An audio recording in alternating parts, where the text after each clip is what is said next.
Okay, trendsetters, welcome back to Chat with a Hat, episode 17. And I have a new guest tonight. I was going to be running solo, but Rowan's out of action at the moment. Poor little fella. He's got himself some man flu, so he's unavailable at the moment. Or either that, or he's still got a Logie's hangover, or hasn't quite come to terms with the Matildas loss last night. So unfortunately, Rowan's not with us tonight, but that means that I'm going to introduce to you the president of the Queensland Formula Vee, Mark Moran. He has kindly offered to jump in tonight and fill in and help out because we hung out together last weekend up at Queensland Raceway for the TCR round. So welcome, Mark. You call it off and I call it bribed, but yeah, okay. G'day, mate. How you going? Bribing's good. I'm always open to some bribe. That's fine as all. No, no. At least the accommodation was cheap. I can tell you that. Like that's fine. Salubrious Queensland accommodation. Only 20 minutes from the track. You had the best of both worlds, mate. You couldn't get a I better. did, I did, I did. And And you got free pickup and delivery as well. So I mean, what more could you want? yeah, cheapest Uber I've ever had. It was cool. So They, yeah, so Mark and I shot off with another mate, with Adrian, the old yeah, the boys part two. He's moved up to Queensland as well. So we all toddled off down to Queensland Raceway to watch some TCR action. And uh we'll get straight into it. So last weekend, mate, we saw the TCRs, some Transams, the old school Kumo V8 supercars zooming around, some Fanatec GT challenge, and Porsche noisy Angry Mosquito Porsches zooming around, with some Aussie production cars and some GT4s combined in that field until they get the full GT4 category going next year. So, yeah, no, what it was pretty good. There was a pretty good mix of categories there. Then you're right about the Porsches, bloody noisy bastards, and even the GT3s getting a little bit much after a while. But yeah, no, it was a good mix of categories there. I think. 100%, 100%, and some good racing out of it too. Like it wasn't, well, okay, let's look at it as it is. Porsches are Porsches. There's really not a great deal. They race to their speed, they get it in an envelope, they spread out straight away, and pretty much that's when you bugger off and go to the canteen. So I'm not a fan of Porsches, never have been. So, uh, but I will give Nash Morris his dues. He clean swept the two races again in his second outing out there in the Porsches. So Nash is starting off at the top, backing up his Sydney Yeah, win. yeah, he's driving anything and everything that I've seen lately, and he's a perfect example of there's no replacement for seat time. He gets his bum in just about anything he can, and just drives it to the max. So congratulations to him. I really hope to see him in something higher than where he is right now. I wouldn't mind betting he's going to end up in supercars in the next 2 years. I reckon that's my tip anyway. Well, now that the super license has been kicked out by MA, it's not really a thing.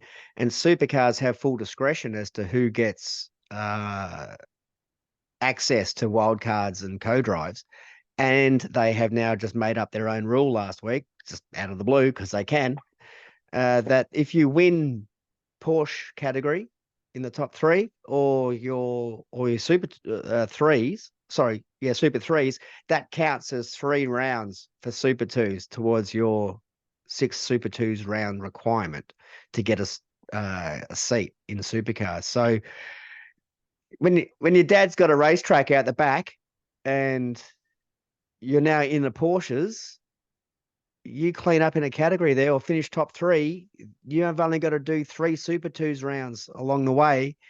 It's a lot cheaper to do 3 super twos rounds than it is to do 6 when you're pushing close to $1 million just to run a super twos car for a season. Yeah, it's kind of sad the way things have gone a little bit there with the whole licensing and how much money you got to spend to be able to get into those top categories. But it's the way of the world, I guess. But I'm glad that super licensing has gone. I don't think it's all contrived. I think they'd be better off to have some sort of uh, the governing body, Motorsport Australia, look at everybody who's racing in various categories and give points for the way the people drive in those races, or better still, lose points for not racing, for not good racing anyway, or bad stuff, and they end up getting better crop of people coming to the top to be able to race at the category, not the ones who just have a heap of money behind them that get there. That's the sad bit for my mind. Anyway, there's the people out there who've got plenty of talent and can't get there because of stupid shit like Budget. super, but they can't get there because of budget, because of this super license thing. They got to do all this other stuff. It's basically kind of pandering to people, saying, well, you got to spend your money to be able to get up to this category. It's like, Yep. it's kind of sad, really. But anyway, And it's the way of the world.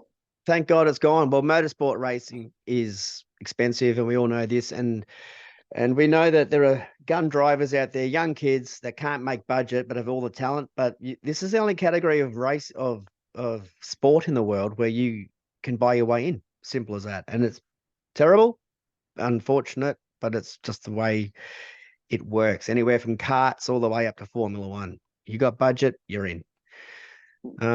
It's quite silly, and it probably wouldn't matter so much if there was more cars in supercars themselves. If there was more potential seats there, it probably wouldn't be matter so much. But when there's so few seats, realistically, and the changes, generally speaking, we won't talk about current right this very second, but generally speaking, there's not a lot of movement each year.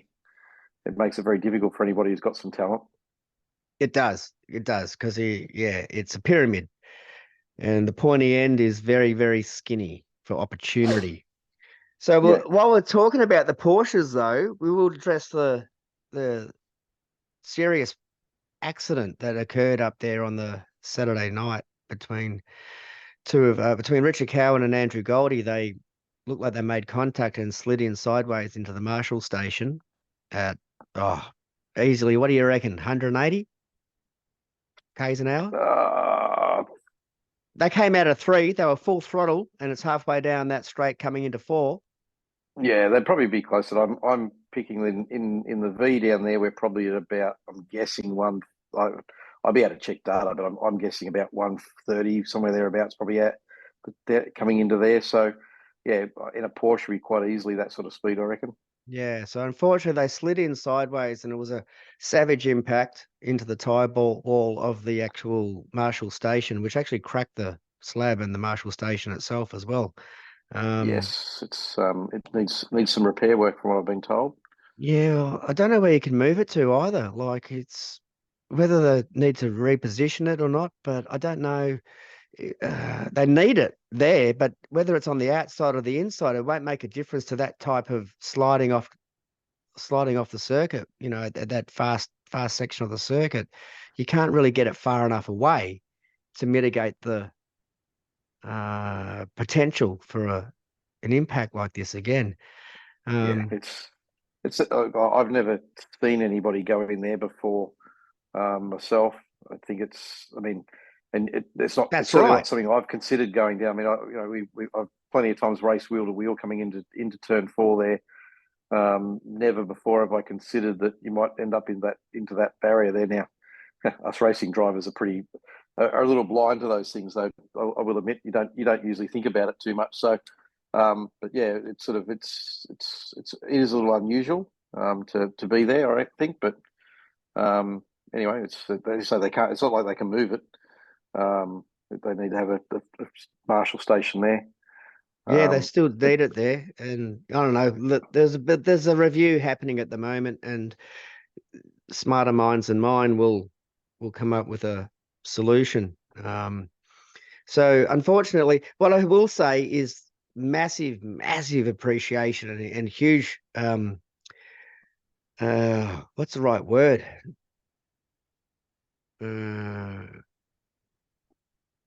Trying to think of the best word. It's not appreciation. It's respect, I suppose, and to the medical staff, to the medical teams and the recovery teams and the officials that were attending on scene, because it did take half an hour, 40 minutes for the drivers to be extracted from the cars and taken by ambulance to hospital.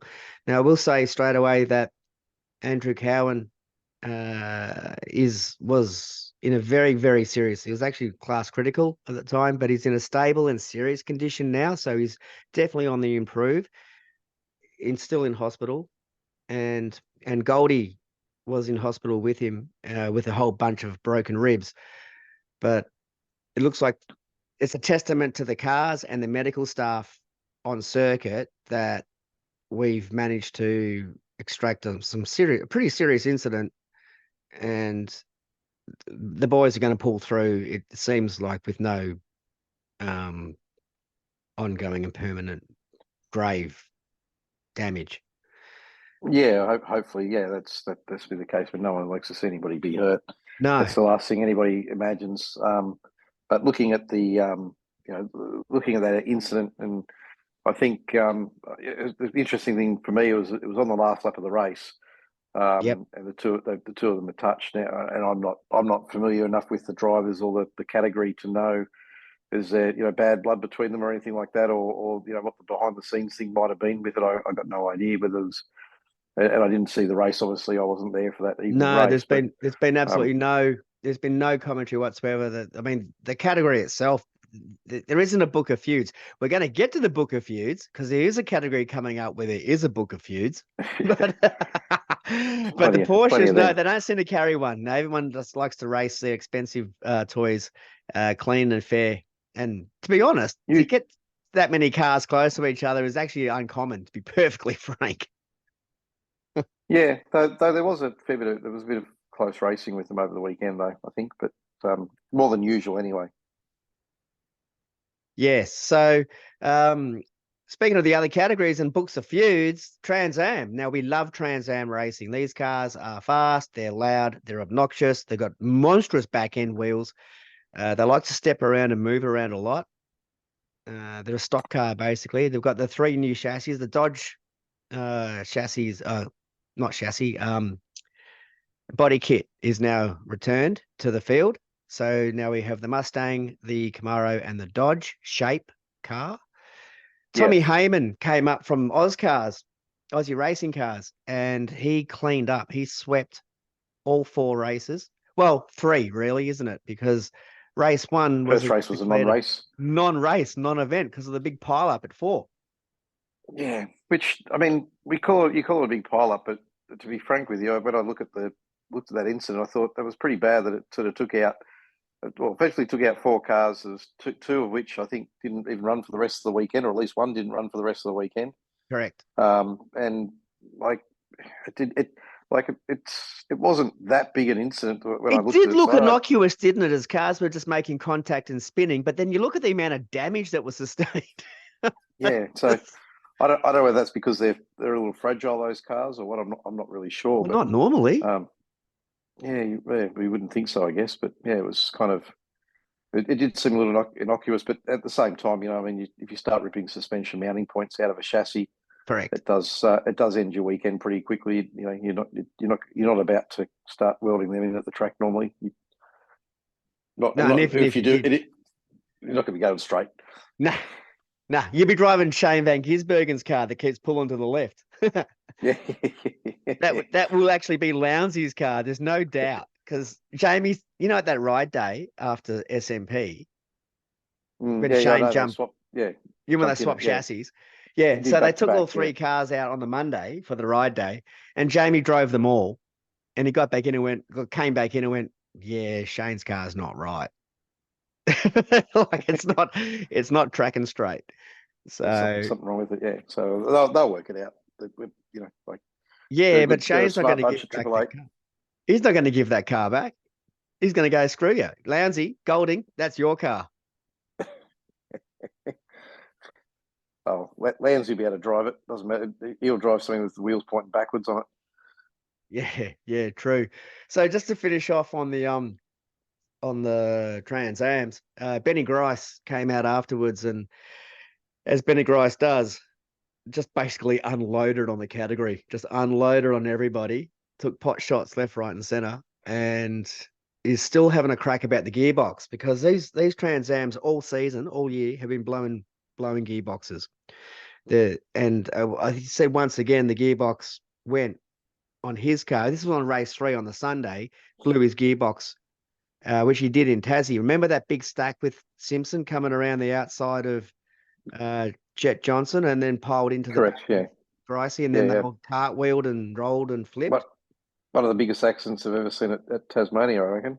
Oh, mate, I was standing on the wall of pit lane. I'm not even joking. I was actually right there. And yeah, that was because he blew his transmission rolling into, I think it's 7, coming into 7. Rather than getting off the circuit or out of the way, he kept sort of rolling on a wide line, and we all saw what happened after that. So he just needs, he's asking for the Hollinger box to come in because it's basically bulletproof. But until the category make that call, because being a stock category, we'll wait and see. But it is getting expensive for everybody doing gearboxes. The gearbox is a supercar steering rack at the I was moment. about to say the same thing. Yes, must be coming from the same manufacturer. But yeah, What? it's A Toyota High Ace? Yeah. seems that way. But yeah, no, I mean, it's the category itself. I can see that category. I mean, and it's interesting because I know Paul Morris was talking this category up big time late last year, and may have even been early this year, but I think it was more last year. He was talking the category up, and it was like this is the replacement for supercars kind of thing. It's well priced. It's you throw a crate engine in it for 20 or 30 grand or whatever it is, compared to 200 or 300 grand for a bloody supercars custom built engine. And all that That kind of price stuff. has But come then, down now. The new yeah, engines aren't. But that's what of it course, used to be 100 grand, 150 that's grand for 5,000 Ks of life. Now it's yeah, it's come not. down now. I get that, but the thing is that the point is that he seems to have walked away from that now, and Yeah, I, because Nash I, isn't I driving it anymore. he's not. Well, no, but that was because of what I got told on the weekend. I was talking to. I'm trying to think who it was. Who was telling me about it, but someone was explaining to me how that there was some problems with the pedal box in the car, and they basically it made it difficult for some people to drive the car if you didn't know what you were doing, or if it didn't suit your style. And some of the people then complained about it and got their way, and therefore it was just like, well, this is supposed to be a stock category, as you say before, but all of a sudden all these things are being changed because a couple of people have a bit of a whinge that are influential. And so my source, and as I say, I'm trying to remember who was telling me this, but No, they I sort of don't. We basically don't. We went, don't well, need to put names under the bus here. no, I know, I can't think of who it was, but they basically were saying, well, if you guys are going to start changing this stuff, we'll just walk away, and that's why Paul's apparently walked away from it, because they did have, I think they had 2 cars in the Paul Morris stable for of those the Transams or TA, well it's TA2 slash TA2. Transam. Yeah. It's the same. It's the same, basically the same thing, but 2 different governing bodies or something running the same cars. Or Oh, I they're haven't again. similar cars. There are definitely differences between the two, because I was talking with Jackson Rice, who drives with the Dream Racing Academy, Dream Racing, Craig Mm. Scatella. And there is actually a difference between the TA2. I thought they were the same cars, but they're not. There is a definite difference in the engineering and the componentry and the engine between them. Interesting. Well, I thought they were both the same. Anyway, it's regardless of that. At the end of the day, it's that's what's driven that for them to walk away from that, as apparently. So, Yeah. but at the end of the day, it's the category. I think has some good racing. It'd always be better to have a few more cars on track. I was surprised that there wasn't probably what I would call a full field. I would have thought there would have been sort of 25 cars on track or something thereabouts, 20 cars. I think there was about a dozen, maybe. I think from memory, maybe a little bit more, but yeah, but still, it was good racing. There was, and as you said, Tom Heyman, he's won all 4 races, which include, Yeah, I but he think one of them didn't he was a didn't walk away with it. Like, he had competition on his backside. Dalton was right up there. yeah, Um, yeah. And yeah. there was a couple of safety cars to liven things up a little bit with that racing as well. So it was good racing. Yeah, I like it. It's certainly good. The first couple of laps through turn 1, those big Hoosiers with the massive sidewalls and no temperature in them, Yeah, they walk it's around, certainly, eh? yeah, no, it's certainly pretty interesting, and the squealing their head off, and it's you're definitely a passenger as a driver in one of those. I think for the first couple of laps going through turns like 1 and 2 there, where you're really on the go. You got to tell yourself as a Yeah, you're driver, hanging on. Yeah, hanging on for sure. you're hanging on, and you got to remind yourself that the car doesn't know it's lap 1, only you do. So yeah,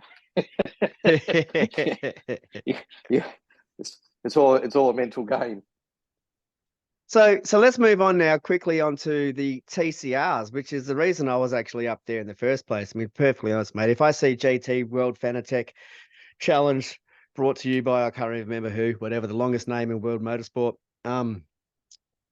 that's not the reason I'm moving interstate to go to a weekend of car racing. But TCR is definitely a reason for me to be coming up to watch car racing. And I'm 100% team HMO, Hyundai Motorsport Organisation, I think it is, with Bailey Sweeney and Josh Buchan.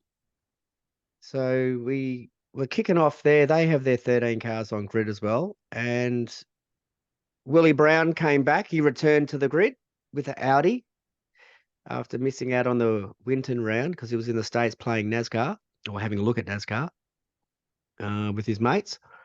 Yep. And he cleaned up, basically got the round win. He won 2 out of the 3 races. The one that he didn't win was the reverse top 10. He came in third behind Brad Harris. This is basically his first win and a privateer who ended up starting on 10th in the first race and then started from pole. Yeah, starting on pole in the second race on the reverse top 10, and had Aaron Cameron and Will Brown on his hammer the entire time and was able to fight them off and maintain his lead and keep the win, which was extraordinary drive, to be honest. No, it was a very impressive drive. He didn't have it, and it wasn't just like they let him get it either. There was plenty of times there he was being challenged, and they dropped off a little bit, and then came back and challenged again. So, but he held it in there and did very well. It's I mean, some might say it's orchestrated with a reverse grid, but I guess it kind of goes to the testament of how close the racing is. If someone's coming from 10th and can actually win the race, without other things happening within the race, whether it be a safety car or incidents or whatever, that's a good sign that the racing is pretty close. Which, from across the weekend, I think you'd say that the racing overall in TCR was very close. It's it wasn't blowouts by any stretch of the imagination. No. But talking to the guys, it does make sense that the reason for that, I mean, the cars are all very, they're obviously closely from parity point of view. They've got weight that gets put in the cars. It's a balance of performance, ballast weight. Like Bailey Sweeney's carrying 40 kilos of lead on the floor, and Will Brown was carrying 0. Yeah, which is that, and that's more about winning weight, but there's also the weight that they put in the car to actually even the cars up in the beginning so that they're they're no, it's not that. It's purely balance. There's 2 lots of weights. No, there's 2 lots of weights in them. Is what I thought. No, they do ride height. They do a ride height adjustment, so they can raise or lower your ride height to raise your center of gravity. But the balance of performance is a success penalty for qualifying. It's based on qualifying positions. Correct. Yeah, no, there's that way. But I thought they had to balance the cars out so that if you got because you got different cars, so to start off with, to get the cars to a leveled playing field before you drive them, if you like, for a better term, is they do put some different weight in, have different weights, different minimum weight for each car. So they're not a standard weight across the whole category, if you like. Well, you've got Peugeots, Hyundais, Hondas, Audis, Lincoln Co, and a Cupra. Yeah, correct. Like 6 different manufacturers of cars here with different shapes and different everything. Different things, yeah. They're not going through this ridiculous parity aero process that we have in supercars, just between 2 different shapes. No, it's right. No, imagine trying to paritize legitimately 6 or 7 different manufacturers of cars. Yeah, no, they just do it with lead. They just chuck balance and performance, success penalties in it. That's it. Well, there's success ballast, and as you say, balance of performance and ride height. There's those 2 ways, and ride height. Yeah, they raise them up and down 10 mil at a time just to sort of tweak. And that's not just based on Australian results. That's like overseas in Europe and everything else. Like it's the category, the class overall of car category, in the category, all like averaged over all of the races and stuff. So yeah, there's a little bit of skew there.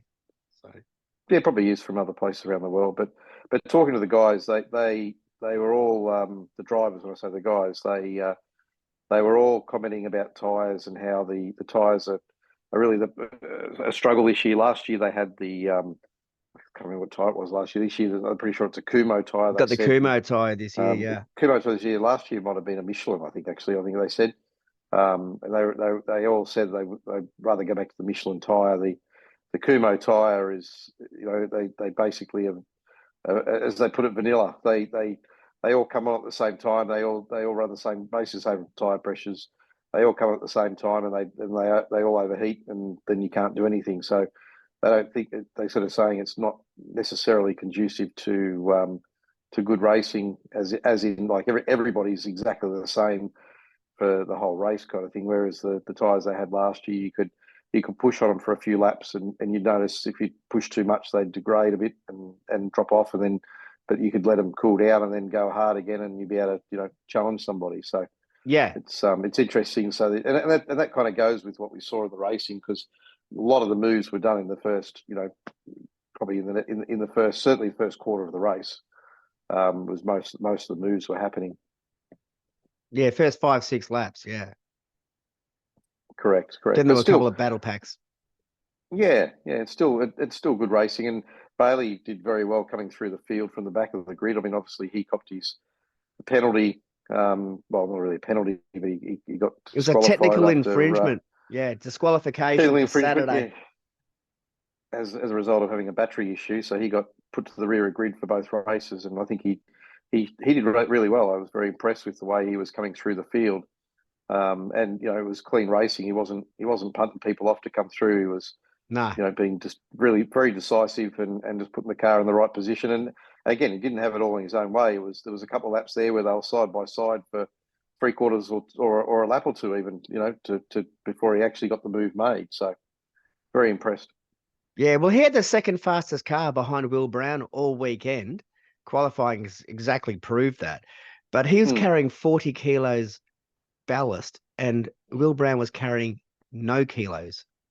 So you put 40 kilos of weight into that Audi, Brownie's not running away 6, 7, 8 seconds ahead down on the Sunday. He's going to be, Aaron Cameron's going to be right on his hammer. And Bailey, if he had an opportunity to race from the front row where he actually qualified, instead of being disqualified because he didn't make the pit lane exit in time and with his dead battery, and got adjudged with the jump start, using a jump start pack to start the car, which is actually not what they did. They actually just charged the battery with it and then started the car under their own power without the jump starter connected. But I don't know, MA officials, they made their ruling and they said, no, you can't use a jump start pack. So yeah, it's interesting because some of the other categories within motorsport, they actually deliberately run with a battery pack to start them, but obviously the class, and that's fine, and that's the rules. That's the category. That's the category's rules. Yeah, and being a global category, exactly right. This is the deal. We don't run engine starters or crank starters or battery packs or. No. So exactly at right. the end of all of that, it was a bit of a shame that that's the way it happened for him. But at the end of the day, it's one of those things. It's it sometimes can be a 50-cent part that takes you out your weekend. Correct. It's just what it's part of motorsport, unfortunately, that these things happen. Reportedly Bailey was on the roast chicken and broccoli diet over the weekend to try and get back some of that 40 kilos that Brownie had in his car instead. Yeah, he was on pies. No ham. Yeah, he was on the pies. Bailey had no hamburgers or pies, no ice cream for dessert. So that's it. He was in the hot box instead of the ice bath. So exactly. At the end of the weekend, what's washed up as Bailey's lead in the championship evaporated from Josh Buck and his teammate. Josh has now taken the lead by 1 point. So the standings are sitting pretty tight at the moment, and the top 8 drivers are separated by just over 80 points. And we've still got 3 rounds to go for the rest of this season. So the championship is wide open at the moment. What's the maximum points you can get for a round if you win every round and whatever else? Qualifying, because you get quali points. I think you get 10 points for qualifying on pole, and then it goes down. 8, 7, 8, 6, 8, 7, 6, 5, 4, whatever. So you get pole and you win every race. What's the maximum points for a round weekend? I think at the moment, because there's only 13 cars in the grid at the moment, the more cars, the more points you do get in a bracket. So for 13 cars, I think it's 10 points for a win, and there's 3 races, so 40 points. 40 points a weekend. So there's about 120 points left for the year. So yeah, so that's I think, but that will go up. That will go up at Sandown, Sydney, and Bathurst, because the field is going to increase. We'll get to this in a minute. There's more cars coming back to race at Sandown and the 2 world rounds at Sydney Motorsport. So you get 16 cars in the grid, plus the winning points goes up to like 15 or something. Yeah. Because there's more cars to beat. The point being, I guess, is that with that sort of number of points available, that it's there's still time and plenty of points on offer for anybody, almost anybody in the top 10. Maybe not top 10, certainly the top 7 to get themselves on the front of the on the Aaron number 1 Cameron's position. only 30 points behind. That's right. Yeah. Even Jordan Cox is like 60 points behind. So yeah, and we'll get to Cox in a minute, because didn't he make friends everywhere he went? Just before we get to that, because we'll just finish on that little point then. But Timmy Slade made a cameo. Cameo is the best word for it, filling in for Tommy Oliphant, who shot off to the UK to get married to his lovely now bride Ashley. I think her name was Ashley. Can't remember. Oh, if it's not Ashley, sorry, I got your name wrong. It's on me. So Tommy Oliphant shot off. Slady filled in and was racing the Link & Co. And Slady was right up there for the entire weekend. He was top 5 all weekend. He was having a great little time out of it. I'll tell you, when I saw him on the weekend, he was looking very relaxed. At one point there, he was chilling out the super cheap lounge. Had his wife and kids with him, and his little mini me's, like his little mini girl, his little baby girl, and and I think he's got a toddler as well, and they were the just chilled toddler out was in hanging there, out by the truck. Yeah, and he was like very very very relaxed, and just which he's probably liking that, I guess. Well, that's the whole mood of this grassrootsy, this Shannons Round, this other category from Supercars, which is why I'm enjoying this conference of racing way more than I am enjoying Supercars, with all of their elitism, the corporatization of it, the restrictions towards fans, the cost of going. Like, everything at Supercars is just hard now for a fan, and the racing is getting better and better in the Shannons rounds. The open garage policy is a big win for me. 100% massive win. But we'll get to that. That's a bit further down the line. So we'll just finish this off. Tony D is bringing his new Honda Civic it's going to end up being Sydney. He wanted to get there for Sandown. I was asking him when he's going to get his new car, but unless he's paying $60,000 for that car to be shipped over on its own. Put it on a plane. Yeah, exactly right. So everyone's looking at each other going, the car is ready. It's sitting here. It's at the dock. It is 100%. Just needs someone pay $60,000. We'll ship it.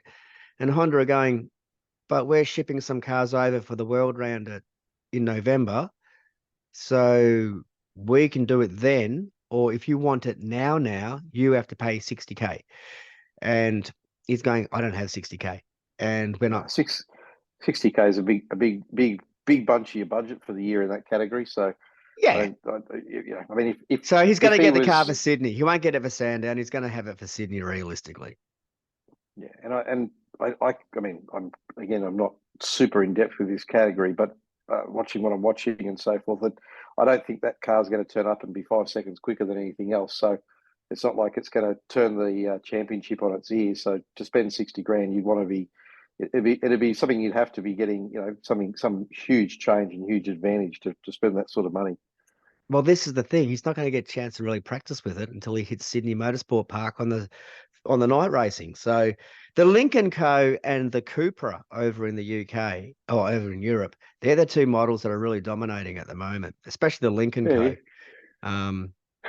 So we haven't seen much of the Link & Co. this year because they had a failure, parts failure. Then it had a supply chain issue where they couldn't get the parts. So then Tommy ended up having his win last round back in the Alpha. He got the unloved Alpha back out and ended up having his win in that. But speaking of TD and Coxie, as we were early, those two came together. TD went wide at 3, unfortunately, tapped into Jordan Cox, who sent him off the circuit a little bit, who regained back onto the circuit at 3. Just took offense to that. But Coxie got a rush of blood, came flying back down to 4, piled straight into Josh Buchan and wiped out his front left suspension and steering arm. Buchan was able to continue and finish the race, meanwhile with a car that didn't want to drive straight. But Coxie got out of the car afterwards and had a massive, massive crack at Tony D on the post-race interview, started throwing shade at Tony, and Tony's fired back afterwards and going, well, Coxie might have had a short memory because he did exactly the same thing to me last round. I think it was Phillip Island or Tassie. And so those two aren't sharing Christmas cards this year. No, I think, I mean, the move by Tony D at turn 3, I don't think that was on. I think that was, I think he went long on the brakes. On his, yeah, you know, like he definitely pushed him off, and Tony admitted. Tony walked down to the garage to say, "I'm sorry, put my hand up for it. You know, that was on me. It's my mistake. That's my bad. But there was no need intentional. There was no need for Jordan though to do what he did on the next corner, because particularly, maybe he didn't realise that he thought that was the car that ran him off the road. I don't know, but whether it was just a rush of blood or whatever, but it was pretty silly to look, Coxie's got form. Do not worry. Yeah. I do watch his category, and I'm not talking out of school, but I was talking to one of the engineers before that race on a particular team, and I said, "Oh, you got to keep your eye on Coxie out there. Like he's the new James Moffat in TCR, because Moffat had a reputation of just being Captain Crash. Like he was just punting blokes left, right, and center, and then he would complain if someone tapped him." And he goes, "No, look, that's a bit harsh. Like he's not full Moffat." And look what happened. Like one lap later, Coxie's come back and piling in and took it, like smashing in a Buchan, and I just went, yeah, he's done this often. He's done this often. He's got form. And he did it again in the last race as well. First lap. In the last round as well. In the last round, and done it in Tassie. It was it's I mean, unless if you're actually trying to go somewhere, you're not going to go very far if you're driving like that. At the end of the day, and obviously somebody's bankrolling him to be able to race the category. But the odd part was he's the one that was making that point. He's the one saying that when he was throwing shade at Tony, he's the one that was saying that you win this category on consistency and finishing. He said last year Tony was like nowhere. He was bog ordinary, but won the championship on finishing. Like you've got to finish and be consistent. And Tony's going, hang on, what? Huh?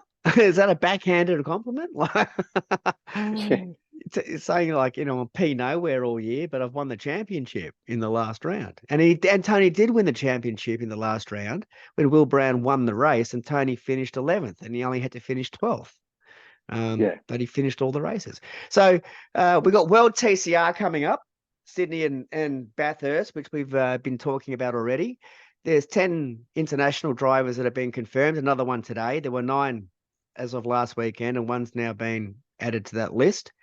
And talking with some of the TCR boys, it looks like there's another half a dozen Australian cars coming along for the party as well. So we could end up with 30, close to 30 cars on the grid. That'd be pretty good. I know they're running at Bathurst as well, but I'm presuming is that going to be a what do they call it? Enduro type sort of scenario at Bathurst for these guys? No, not particularly. No, dual drivers or anything like that? Nope. Okay. Nope. It's there'll be a couple of races over that weekend.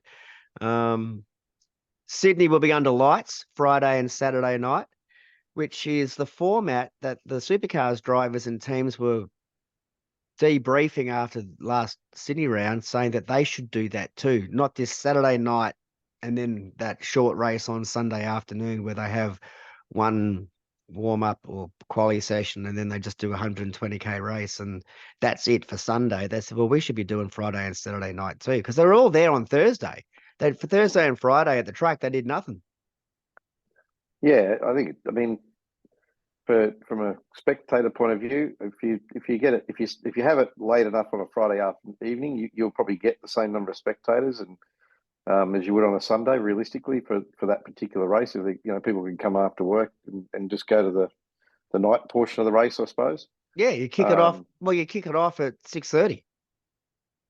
Yeah, that's right. So it's kick it off at all, 7.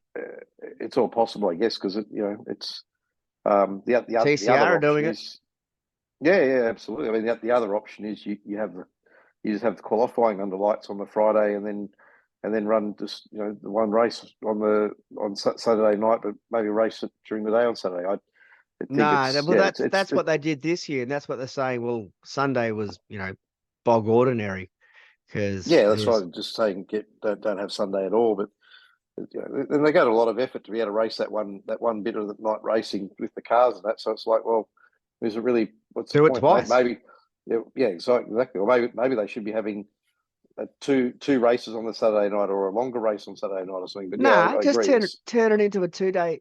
Turn it into a 3-day event. It's currently a 2-day event for supercars. Friday, there's no supercars on track at Sydney.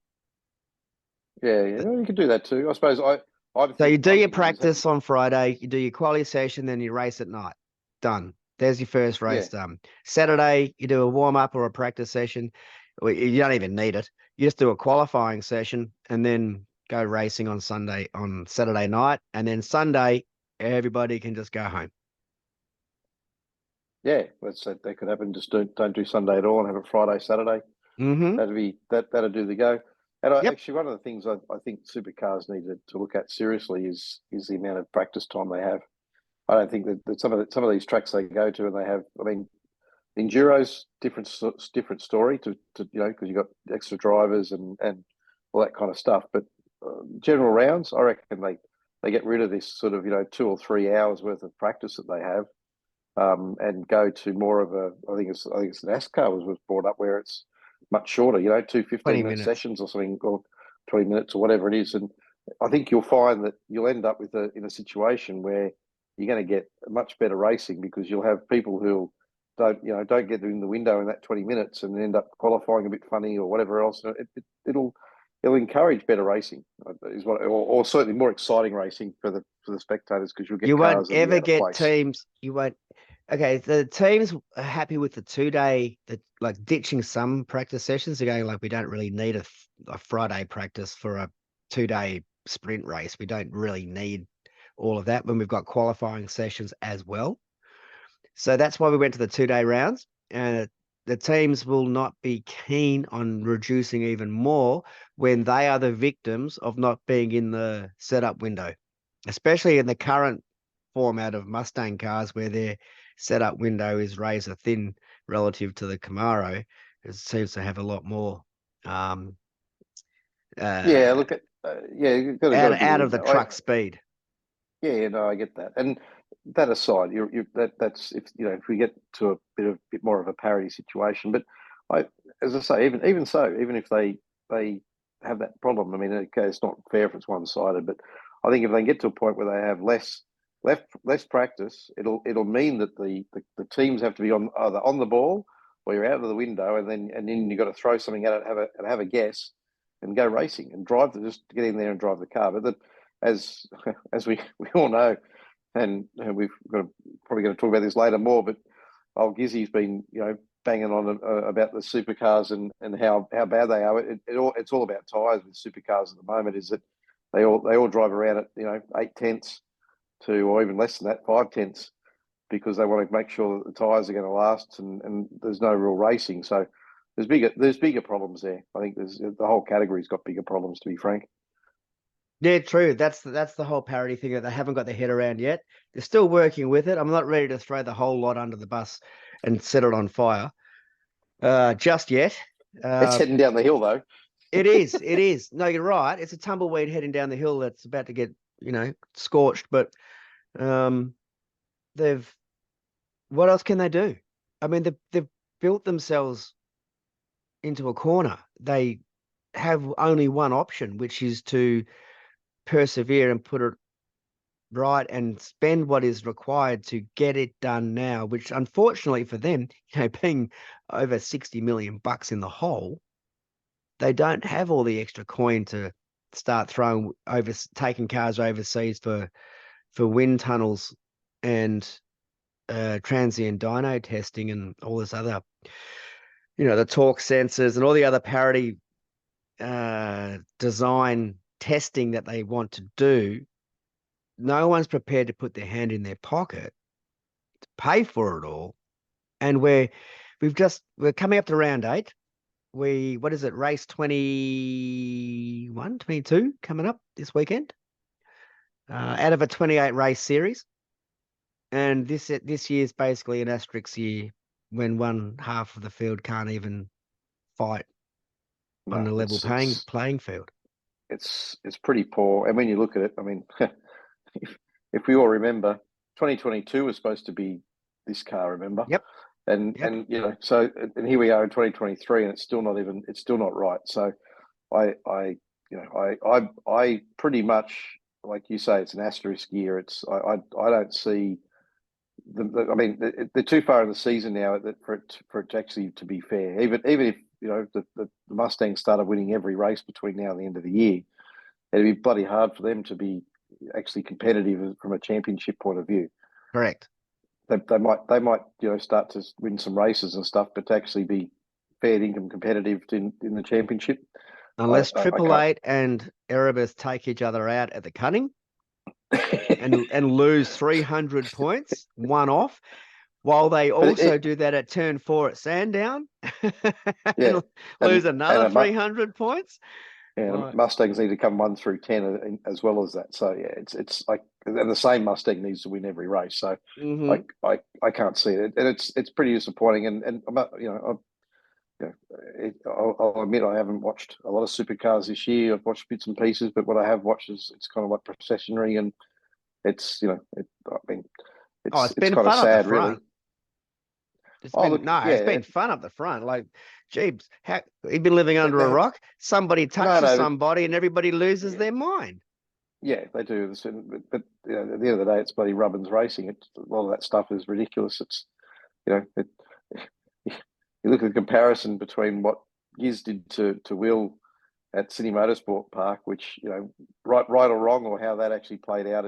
We'll never know whether Will had his foot on the brake or whether Gizzy just punted him, or was a combination of both. But the same thing happens in truck racing or the NASCAR the same racing. Thing happened to Shane. Did the identical reverse situation in Darwin to Will himself.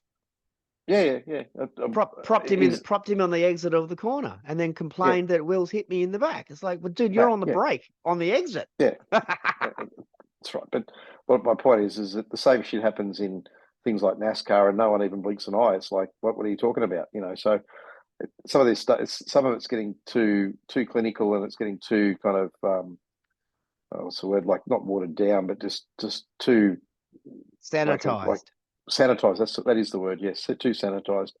And I think it needs to be more a case of you've got to have a little bit of Rubbins racing and a little bit of the old Russell Ingall versus bloody Larko. So some of that stuff, because that's but those cars could handle that kind of contact. You look at the fragility of the design of these cars, especially with the forward steering rack ahead of the cross member. Any wheel-to-wheel contact at the moment, and you're done. And you could potentially be done for the weekend. Yeah. That's. I go back to the comment before. Wheel-to-wheel side by side, like it's fraught. It's absolutely fraught with danger with these cars. You bend your front clip and your mounts don't work. You can't put the new replacement on, and your steering arms are completely shot. Your race is done. Your weekend's over. Yeah, and that shouldn't be the reason to adjudicate the racing in such a way that you try to account for those things. The right way to fix that is to actually have cars you can race and race close, and have a bit of wheel-to-wheel combat and a bit of touching without them falling apart like tissue paper. Yeah, I agree. 100%. So let's get to the good part. Let's get back to the topic of the week. Silly season. We've been talking about silly season now for 2 or 3 weeks, and we're going to sort of wrap this one up around this. I've tried to write it all down in some sort of logical storybook formula with all the information that we've kind of worked out along the way, what's been released and what's been rumored, and blend it all together. I hope you've written it down with a whiteboard marker on the board, because I reckon you're gonna have the eraser out about 10 times between now and the first round starts next year. I wrote these show notes just after Sydney Motorsport Park. I have edited this section 7 times between in the last week and a half as more information's come to light. Exactly. So it'll be another dozen times between now and the end of the year, mate. I guarantee you. 100%. But as what I know on what's this now, the 17th at 9 o'clock at night on the 17th of August, this is basically what we've got. So the drivers who are or can be on the move: Van Gisbergen, Brownie, Reynolds, Pye, Coulthard, Jack LeBrock, James Courtney, Thomas Randall, and Ryan Wood, who's from Super 2s with WAU. So that's a list of drivers who are available to be shuffled around, who are on the move, reported to be either out of contract or out of a ride or are moving or are going to move or whatever. So this is why this. But I pose the question though, and you're right. That's Hazelwood's added to that list today too, with a little bit of non-confirmation of anything. But someone's talking about why maybe Hazelwood might be out of BRT. God knows why. Yeah, but the question I pose is that if Gizzy can get out of a contract, Will gets out of a contract, effectively contracts mean nothing. So we know that. Look at football. Yeah, all that sort of stuff. Now, whilst I'm not suggesting for a moment this could happen, but anybody from within any team right now could be, could potentially move and change from what it is right now. I'll get to the Cam Waters contract a little bit later. But I'm not trying to speculate on shit that's not going to happen. But my point being is that when one chess piece moves, if Gizzy hadn't won that, the impetus is Gizzy winning the race in Chicago. Correct.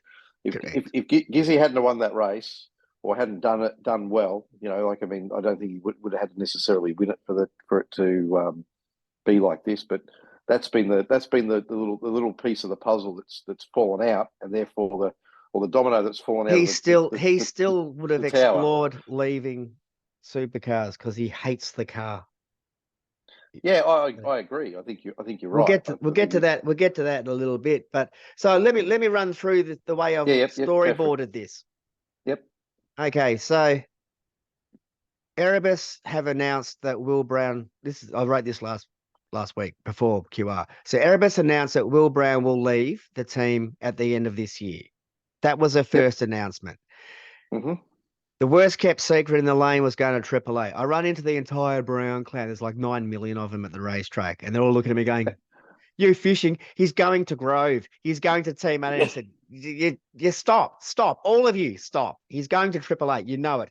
No, he's not. You're just fishing. I said, yeah, of course I am. But we all know he's going to AAA.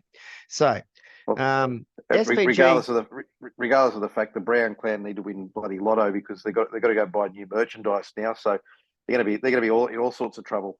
No, Brownie has to win lotto because he has to buy it all for them. So out of his big fat juicy paycheck, he's going to have to buy 1,000 shirts for his cousins and fam. So SVG confirms he's off to NASCAR. He's confirmed that to every single podcast and radio interview and trackside interview in America. I am coming. I want to be here. Right. So that's fine. We all know that. That's not a secret. Will Brown then got confirmed by Jamie 2 days ago that he's at 888 for next year. That's finally put the thing to that. So Erebus said he's going. Will rang Betty and had a conversation with Betty. He did it the right way, explained his position, and Betty understood all of this and with her blessing said, I'm not going to make this difficult or hard for you. So go, thank you very much for your service. Keep racing hard for us. We've still got a championship to win this year, and good luck in the future. So Shane's off to the States next year. Jack LeBrock is now kind of out of the blue, to me, is now lead contender for the seat for Erebus with Will Brown's spot, which opens up the conversation now. Who takes the spot at Matt Stone Racing? Tickford are going to sell their 2 cars back to Supercars and become a 2-car team next year, mainly because they built them on a loan from Supercars, and it seems like one of their big sponsors, as I was reading on online, might not have come through at the last minute. So Tickford are going to go back to 2 cars. Now, up and down the lane, when I've been talking to people, they're saying that they're keeping Cam Waters, and we're going to talk about his backflip, from wanting to leave the team. Well, he still wants to leave.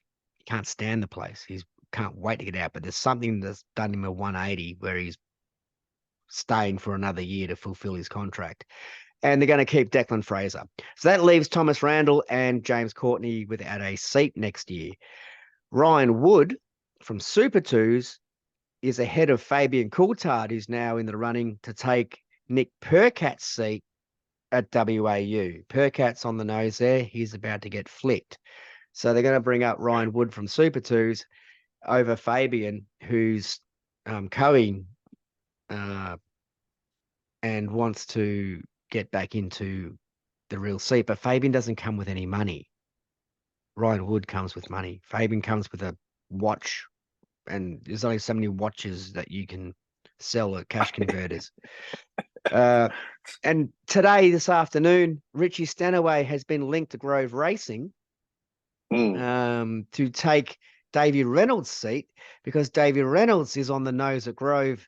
Whether that's personality clash, they can't stand the smell of him just cooking raw meat every single day because all he eats is steak, doesn't eat anything else but steak, or whether it's because of just the results. They haven't actually performed to the expectations of what they wanted out of him.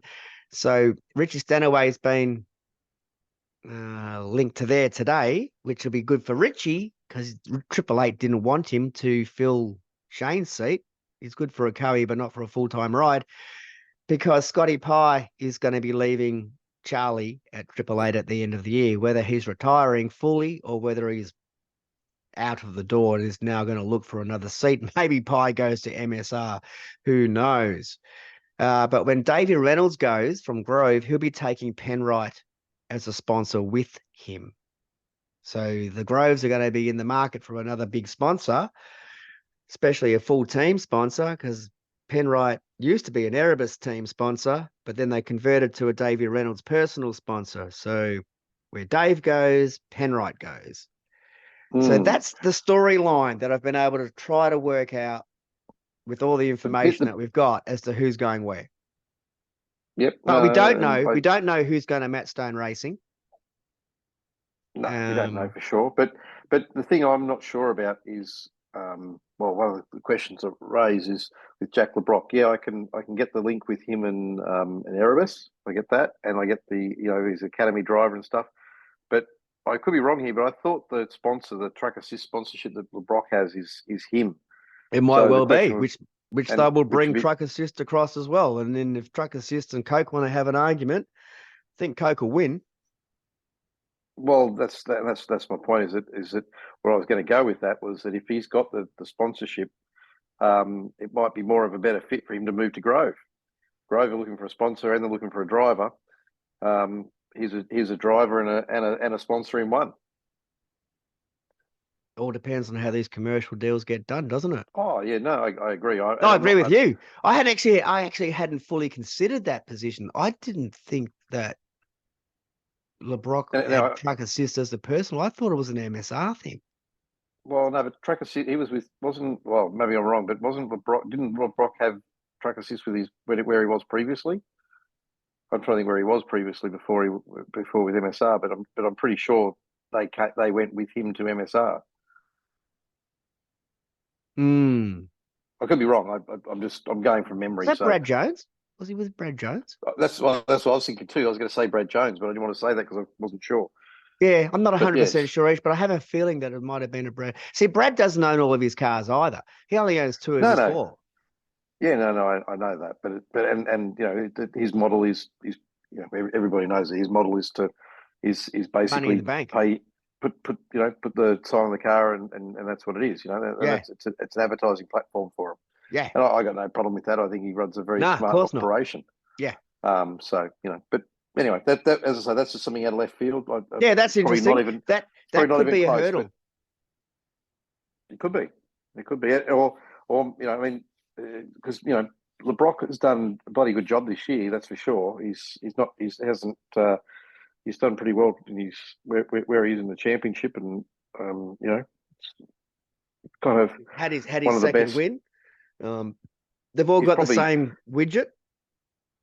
It's not a case of Matt Stone Racing not having a full engineering no. That's department right. out the back, Uh, trying to make 15 different uprights and No, no, and yeah, that's exactly right. He's a more of a competitive and you know level playing field, so he's showing his worth.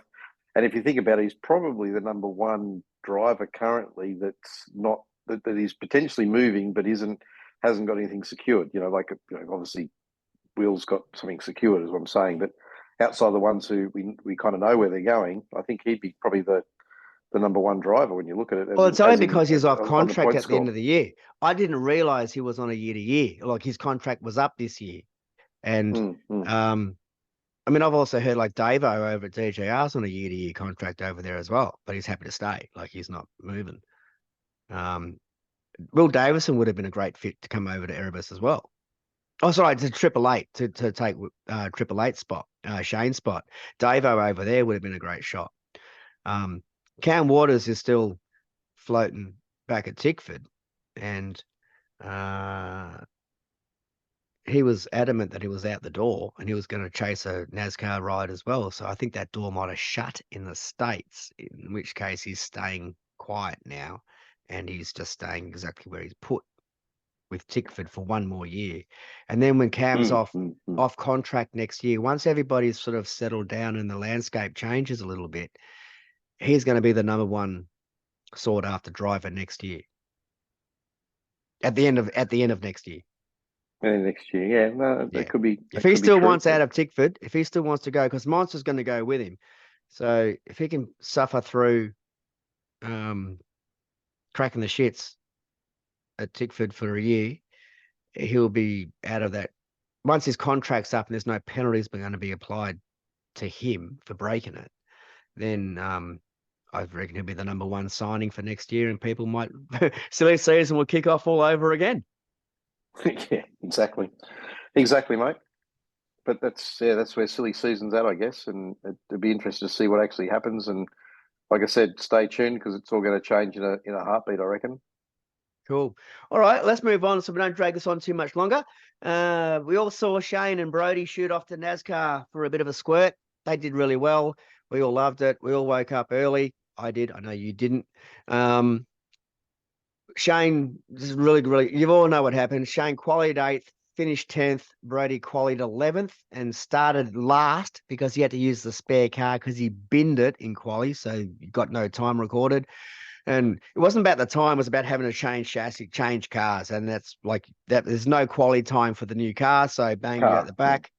And he scooted through 17 positions. At some point, he was, I think it was like 18th or something, 17th at some point in the race. Ended up in 22nd. So that's way cool. Well done, you guys. Everybody loves Shane Van Gisbergen. He is the flavor of the month over there. Brody did himself no damage whatsoever, trying to secure some interest. If he decides to jump over the pond and go for a NASCAR squirt, go back to his roots in a year or two, he's done himself no hurt there. No. And look, I think yeah, I was going to say is it who's this Shane Van Gisbergen bloke? Because I don't think any of the commentators called him that for the last weekend or the weekend before. It was quite funny listening to them try and say his name. It was hilarious, to be honest. Oh, But, it was yeah, SVJ, SVG, Shane Van Bergen, Shane yeah, Gisbergen, Shane Van Gisben. Um, it was yeah, everything. It they need was a quite funny, but seminar. They need a seminar over there. They he'll also Shane called. will, Sorry. no, I was going to say Shane will sort them out. He'll sit them all down and give them a talking to and make sure they know. He's already done it. He just said, just say SVG. Gee, yeah, Just call that's me right. SVG for go, not SVJ for Joe. So, um, well, but by the way, while he's over there, he spent the entire time on all the social media outlets with doing podcasts and track interviews and NBC and all that stuff, throwing grenades back over here. I just wanted to watch Scapy's like face explode every single time Shane's made another comment because he can't gag him. He's not allowed to anymore after Newcastle. So we've got Cam and Shane just throwing truth bombs left, right, and center. And yeah, Shane Howard and the boys from Supercars were actually over there on the weekend. So I'd like to know what their impression Yeah, was. interesting. Didn't know they were over there. But look, Yeah, I they think shot over there to hang out with the NASCAR hobnobs. yeah, it's interesting. And look, I, my 2 cents worth from all of this, I guess, from the NASCAR and Shane being over there is, I mean, first of all, good on him for he's got himself in a position where he can do this. Is as in, I mean, don't let's not forget he is a bloody good driver. Absolutely. Stick him in a lawnmower, and he'd kill anybody else well, I shouldn't use the word kill, but he'd beat anybody else. Wouldn't matter what they were riding. To Yep. be honest with you, he's I want to got a see lot him in the of Red Bull Billy Cart Challenge. exactly. I mean, I got a lot of admiration for him. What he does in a car and how he drives a car. He's a talent. He really is, and he looks at everything from every angle you can. So good for him to get into the position where he can get over there and do that.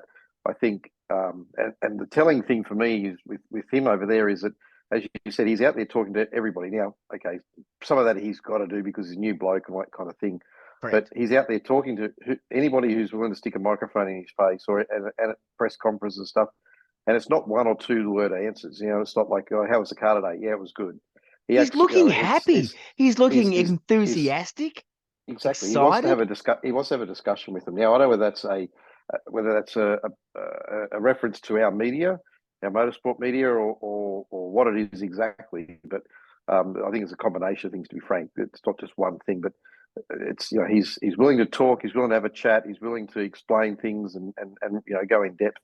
There's that vodcast he did with was it Dale? Is it Dale? Dale No, I Jr. can't think of the guys. Dale, Dale yeah, Dale Jr. Jr. Yeah. But and that That was a ripper. that's it is a ripper. It's an absolute killer of a discussion, and that I don't think he's ever sat down with anybody here in Australia and done anything like that. And Not that I long think anyway. not that long, exactly right. And I think some of that goes back to I think there's whether it be in the public or whether it be in the media only, from back when he did the dirty on bloody when he faked his retirement with I can't think which team he was within. I'm trying to think it Was wasn't it Stone Brothers? Stone it was Brothers? either it was Stone Brothers. He went to Webb, went to Techno. I think there's still not a stigma as such, but I think there's still some hang-ups over that from many years ago within maybe fans and media as well that kind of to do with that. But so, that aside, it's great to see him happy. It's great to see him having those discussions, and it just shows. I mean, that's what they could be getting out of these drivers here in a different scenario. It's quite interesting. And Yeah, but the the other moment they thing, open their mouth over here, all the people who are bitching about saying, they're so vanilla, they're just media managed, like there's so no personalities. The moment somebody has a personality, everybody piles in and starts hooking in from their moral high ground. yeah, So that is true. why would you even open your mouth? Like, why would That's you? right. Yeah. And to be frank, I mean, if there's a team where that's going to be the media manager is going to be the worst is going to be Red Bull. At the end of the day, I mean, it's you. Triple Eight, they want to lose that Red Bull sponsorship, so they want to make sure that they've got bigger that corporate owners. They've got things to corporate do. overlords. Yeah. And my only other thing from the NASCAR and I was actually well, I was kind of reminded of some of this today, but in something totally different. But the way that when the winner won that race and the way his family were involved after the race win, they went and did the kiss of the bricks as they call it over there because Yep. of the brickyard, Yep. But Yep. but it was actually and okay, fair enough. That was Indy's a pretty special place. So I get that, but still, it's it wasn't just kind of here's a trophy, here's spray some champagne, then that's the end of it kind of thing. There was really big involvement with the family of the driver, and which I think is the personal side of things or personable side of things actually makes a huge difference. Um, and I was actually, as I say, reminded of that again today in one of my book face memories that came up. I think it was 5 years ago. I can't remember exactly now. I haven't got it in front of me, but where there was and again, it was another NASCAR win. And where the driver actually is like his 7-year-old son or something jumped in the car and they went and did a burnout around the track. Yeah, And I like remember that. and it's stuff like that supercars need to and my comment on at the time was, here's supercars, this is what you need to be looking at, this is what happens, because I think 5 years ago was when they were throwing around bloody what do you call it, penalties for doing a burnout after the race, and it's like Correct. Still are. Still what are.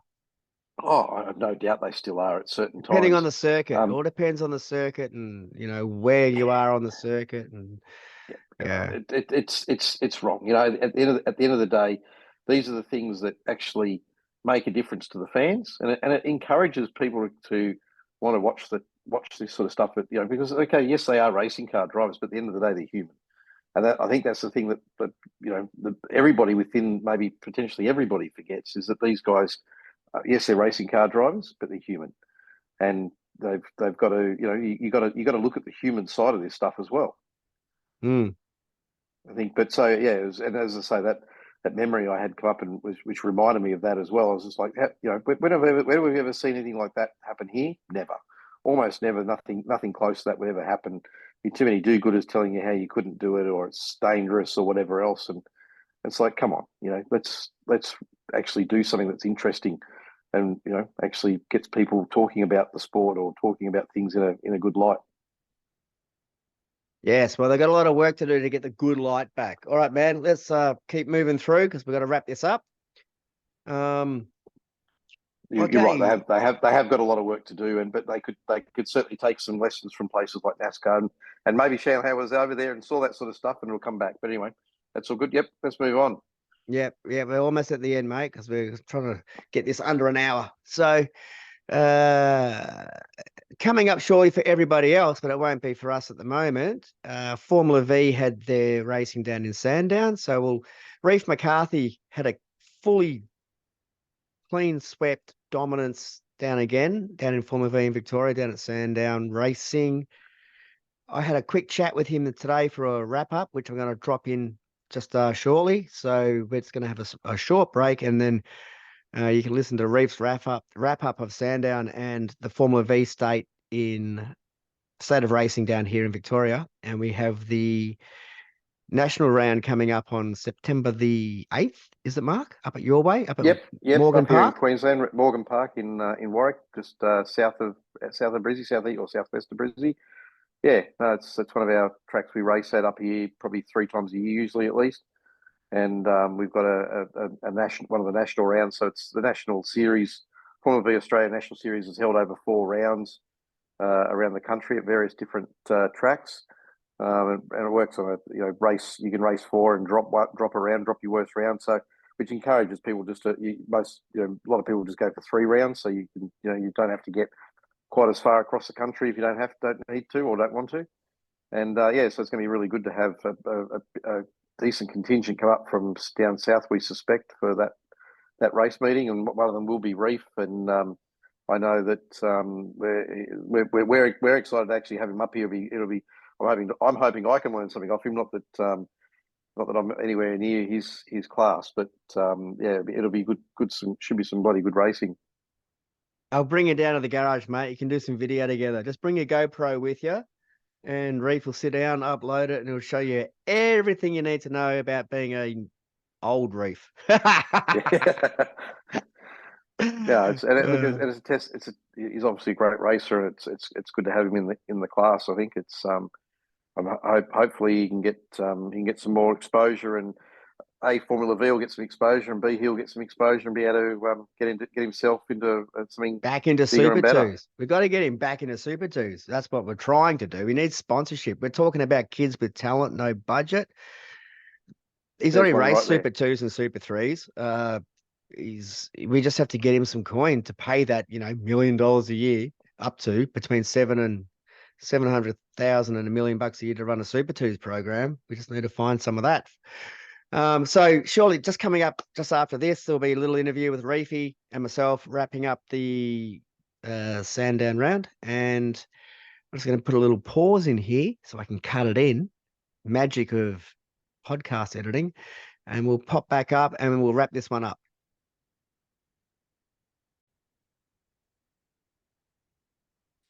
Okay, quick chat wrap up. We're doing a round the ground wrap up here with Reef McCarthy from Formula V's. I've just got to grab him before he gets on a plane because he's going to shoot off for a tropical holiday. I hear pool bars are in your near future, Reefy. Yes, yeah. Heading down to Bali tomorrow, so looking forward to that. Get out of the cold, get in some hot weather for a bit. But of course, thanks for the quick chat beforehand. Always good to talk about racing. So hope things are well up there. Yes, no, everything's perfect. I'd rather be coming with you than sitting here going to work next week. So cold, rainy Melbourne. So we've just had Sandown round. That was on the weekend. That was round what for you? Round 4? 5? That was round 4. Round 4. Round 4. Yeah, cool. So give us a wrap up. Fill us in on how you dominated and destroyed everybody's hopes and dreams. Yeah, it was a really good weekend. So started off practice on Friday. That went really well. We had a strong car from get go. So was just trying to help out some of the fellas in our garage, Brendan Taylor and Johnny. So a couple of mates, and just kind of all having a good time out there. And the car was pretty much spot on from get go. So we ended up rolling into the weekend on fire, and car was really quick. And when it came around to quali, was able to put in a good lap and throw it on pole, and then just try help out a couple of mates.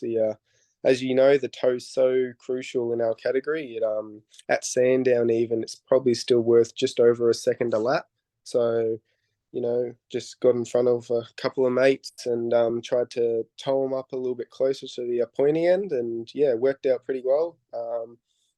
The whole weekend was a clean sweep. What was good, it wasn't as easy as it sounded though.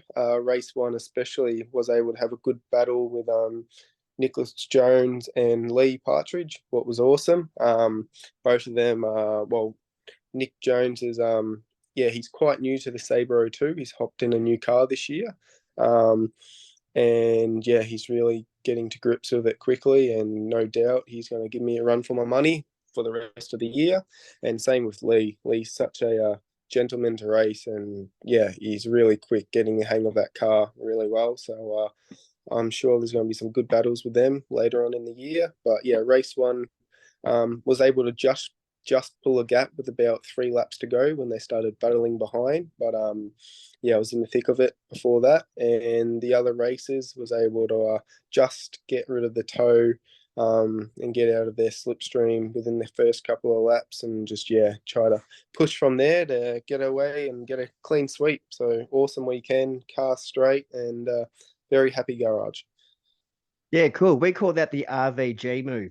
It's basically you just get out the front and bugger off. It's a simple strategy, seems to work for you.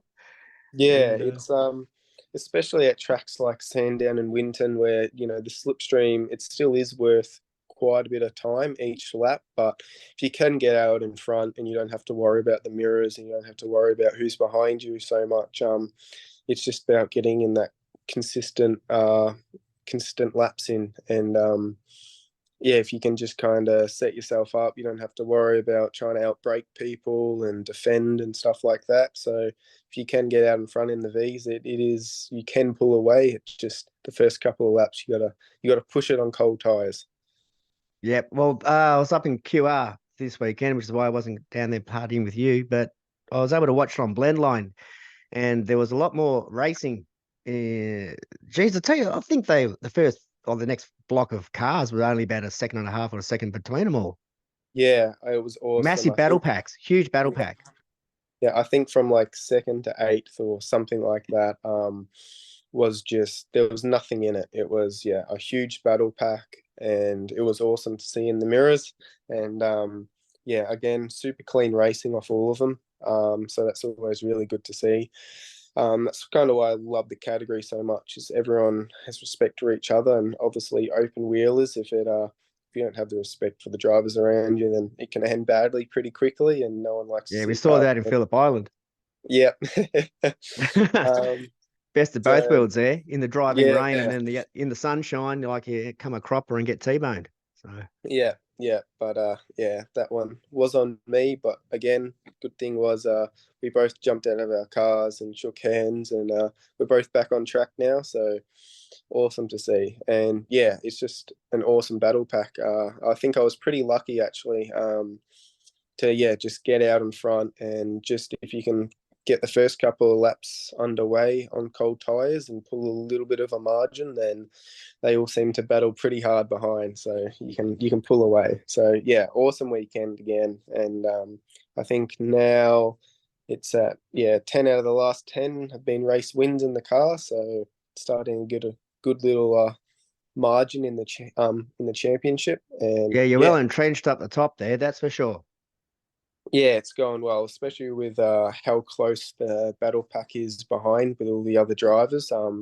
They're all, all contending for second, third, and fourth nearly every round. So that's kind of chopping up the points a fair bit and giving me a bit more room to breathe out front. So So just who's got your to. biggest competition in there? Who's your biggest threat? Which Uh, group, which little crew of three or four guys are right on your heels? well, in the points, it's Lee and Jonesy. So they're the closest to me at the moment, in second and third. Or sorry, after Sandown, it might have changed a little bit, but roughly they're second and third in the championship. But I think Heathy hasn't had the best start of the year, but I think he'll come back towards the end of the year. So I reckon he'll be up there. I don't think he'll be able to quite probably pull back the margin in the championship, but I definitely think he might contest for a few race wins. He had And a good same for round at Sandown. He had a good showing on the weekend. yeah, and same with Andre. I think they were doing stuff a little bit differently at Sandown, going more towards working out car setups and getting the car right rather than really competing for the win. But I think if they get the car settled and work out what they need done, I definitely think Andre and Heathy will definitely be there at the next one up the front, up the pointy end. So yeah, it's a Andre's really hands obviously all good after that Phillip yeah. Island coming together.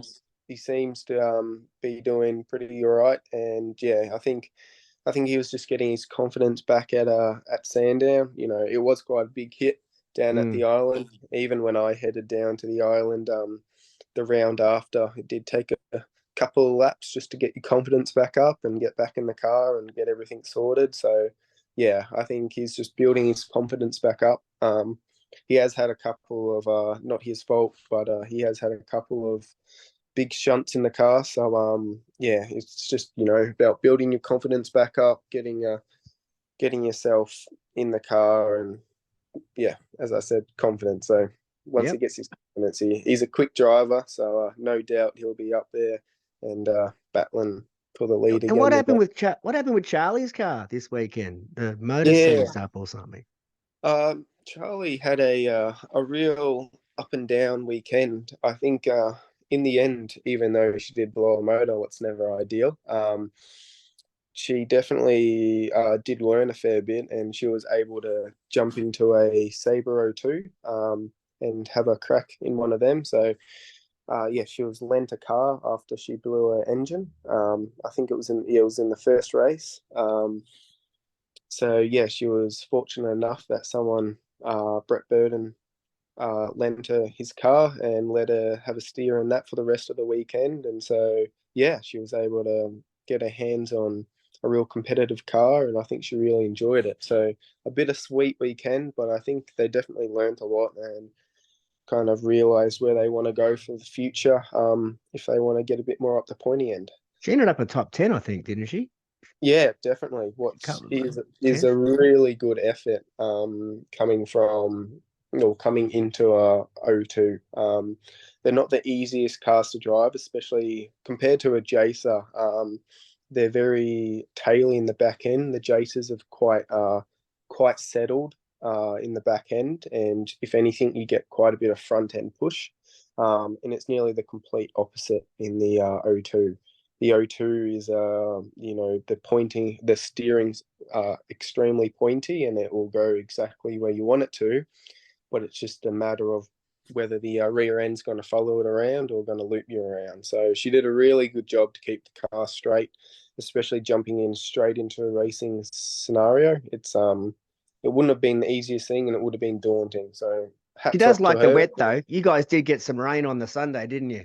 Yeah, we got a tiny bit, not enough to really, really kind Oh, of okay. change conditions, but just enough to, scare a few people, I think. Yeah, not as bad as PI, hey? Yeah, nowhere near as bad as that, luckily. So, but mind How you, hard is it driving in an open cockpit when in those driving rain conditions that we have had at Phillip Island? How ordinary is that to see? it's quite difficult, especially if you go into a weekend where like Phillip Island was, where all practice is dry and you get straight into racing and it decides to pour down rain. Because you just don't know what the track surface is going to do. And especially being in the open wheelers, it's not just the open wheelers. It was the same in the supercar, but the spray you get from the drivers in front makes it pretty difficult to see, and it's very hard to see where there's like at Sandown and Phillip Island, there's sometimes rivers that go across the track. And it's very hard to see when you've got so much spray from the drivers ahead, to see where those rivers are and to see your braking points and turn-in points, and just to see, up the road. So I was fortunate at Phillip Island that I was out in front, but Yeah. looking at some of the footage from the drivers behind, it's not so much how difficult it is to drive the car, because they are quite stable in the wet. But it's more just if you can actually see where you're meant to be going. So Well, you don't have windscreen wipers on your helmet.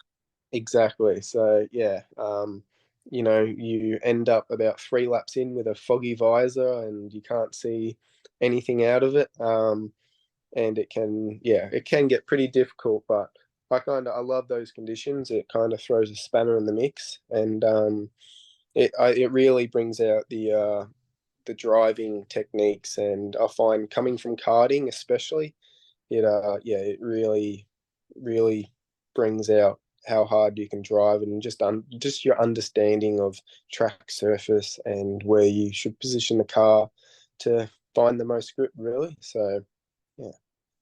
Fantastic. So what's up for you next? No, Magic's later on in end of November. It's actually clashing with the Supercars Adelaide round, which I am pissed off about because I'm off to Adelaide, not down to Island Magic where I'm supposed to be. Yeah. Yeah. So next up is Morgan Park for the Nationals. So I'll be up there. I'm coming to that one. yeah. So we'll be going up. And that should be good. New track for me. So that will be interesting. And I'll show you where the emus and the kangaroos are. yeah, I'll have to watch out for them. But so the new track should be good. I'm really looking forward to it. And also just different competition.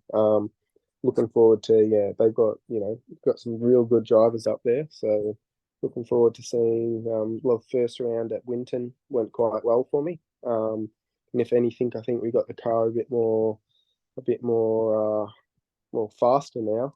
We've done a few little upgrades to it. So looking forward to seeing how I go against the national competition. I think it should be a good round. So looking forward to that. How many of your guys are coming with you? Do you know? Really not sure at this point. It's a few of them are thinking about it, but I think I'm the only one. It's only a few weeks away. Yeah, I think I'm the only one that's definitely set in stone that we're going. Have you put your application in yet? Yeah, I think it is in now. So Yeah, yeah. good. Don't come Uh, back in 10 days from Bali and then go, oh yeah, I was supposed to send that. yeah. Huh. So yeah, no, it that will be good. And then after that, we're back down at the island again. So that'll be a good round again. It's always good to go down to the island. Slipstream city down there. So Mm. I'm sure, especially with the way the pack is now, like at Sandown, there was a big battle pack. I'm sure if it was 8 cars battling at Sandown, it's going to be 10 at the island. So that'll be real interesting to watch, I think. A lot of strategy in your category there. You don't want to be leading on the last turn, do you? Not at all, no. Unless you You got want to be on the gas, just coming around right on his backside and then pull yeah, out, yeah, unless you got more than a 2 second margin, you don't which you want seem to. to do. You're the king of 10 plus seconds at the moment. So who'd be your sponsor? You never get to see you on Blendline. You're too far up the field. Yeah. Yeah, I know. I need a few more hairy moments. I think that might get me a bit more Yeah, camera. mate. Yeah, make some highlight reels. Yeah, do a little spin. Just do a little 360, pluck a gear and go again. And you still win. You're still 30 seconds in front. Uh, nah, the Sandown was good. I think everyone stepped up the game a bit. That second pack was definitely a lot closer. And seeming that I'm just getting quicker and quicker in the car. They're doing really well to stay on my toes, keep me on my Love it. toes. And yeah, Cool. All right, man. Well, this is just a short wrap up. So congratulations on Sandown. We'll go enjoy your holiday in Bali. Go and buy will yourself do. some $3 Rolexes and have a couple of drinks in the swim up bar. And we will chat with you after. Well, I'll chat with you up in Warwick. Yeah, So I'm definitely. camping on the trackside up there with Mark. So we'll drop down and say hello, and we'll hang out for the weekend. And I've got torn loyalties there. I'm on Windex patrol with his car. I'll be on Windex patrol with your car. So, Awesome. I'll have to jump between. Have to wear two hats when I'm up there. So, Definitely. Nah, thank you so much again for the chat. It's always good to have a chat with you, David. And yeah, I also like the room. It's looking very merched out at the moment. this is my studio. Yeah. Yeah. Yeah, this is just a tiny fraction of it. The rest of the shit's in the house. It hasn't even gone into the walls yet. So had to do something for the potty. So Yeah. enjoy your holiday, bud. We'll catch up with you in September when you get back. Awesome. Thanks so much, mate. Good chatting Take it again. easy. Cheers. Thanks, David. Bye.